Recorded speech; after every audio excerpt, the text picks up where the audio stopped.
From Washington, this is VOA News.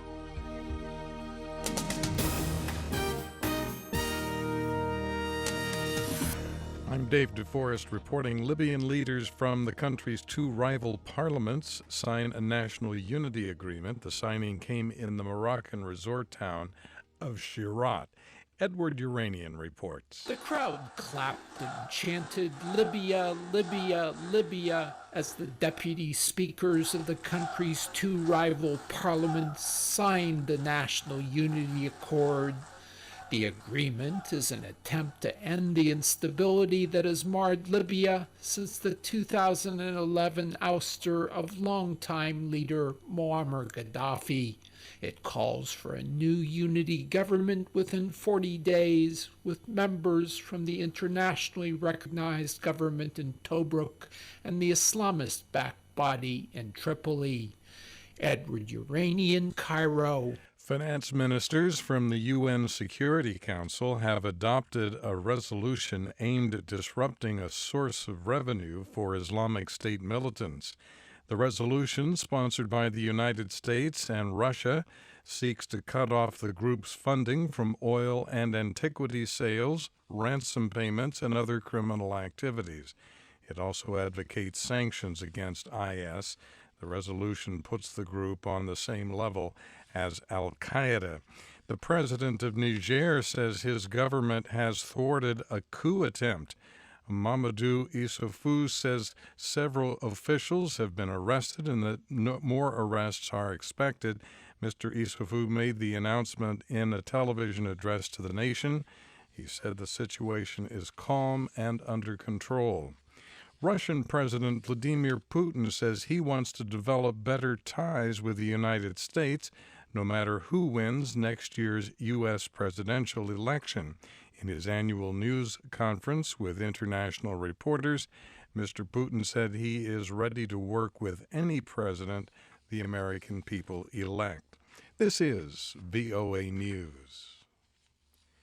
Brazil's Supreme Court ruled Thursday that the nation's Congress must start all over again with impeachment proceedings against President Dilma Rousseff.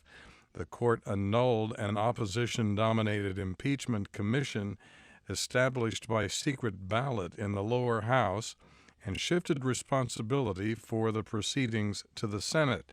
The actions are seen as a victory for the president, who is believed to have greater support in the Senate, where she has a greater chance to block impeachment.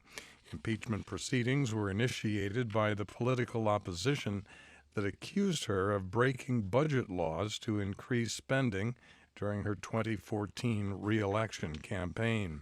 President Barack Obama says U.S. authorities are not aware of any specific terrorist threat on the eve of the year-end holiday period, but he called on all Americans to stay vigilant to protect the country. One of our greatest weapons against terrorism is our own strength and resilience as a people. And that means staying vigilant. If you see something suspicious, say something to law enforcement. Mr. Obama spoke after a lengthy meeting with his full national security staff. The friend and neighbor who bought the guns for the couple who massacred 14 people in California 2 weeks ago was charged Thursday with supporting terrorists, lying about the gun purchase, and immigration fraud. The FBI arrested Enrique Marquez Thursday. He faces up to 35 years in prison if convicted on all the charges. Representatives of the International Syria Support Group will gather in New York Friday. It'll be a third round of talks on proposals for a Syrian political transition. The Islamic State, meanwhile, is trying to recruit Chinese Muslims. A video message in Mandarin Chinese was recently put in circulation, as we hear from Henry Ridgewell. The singer in this Islamic State message calls on the group's Muslim brothers in China to join IS fighters to die on the battlefield. Beijing had this reaction. 但这个呢，也恰恰证明了恐怖主义呢是全人类的 In the face of terrorism, Foreign Ministry spokeswoman Hua Chunying says no country can stand on its own. The international community should stand closer together and cooperate to jointly strike against all forms of terrorism. Henry Ridgewell, London. An independent review panel has found that the way the United Nations handled allegations of sexual abuse by peacekeepers in the Central African Republic was, in the panel's words, seriously flawed and a gross institutional failure. The three-member panel, headed by Canadian Judge Marie de Camp, handed over its more than 100-page report Thursday to UN Secretary-General Ban Ki-moon, who made it public.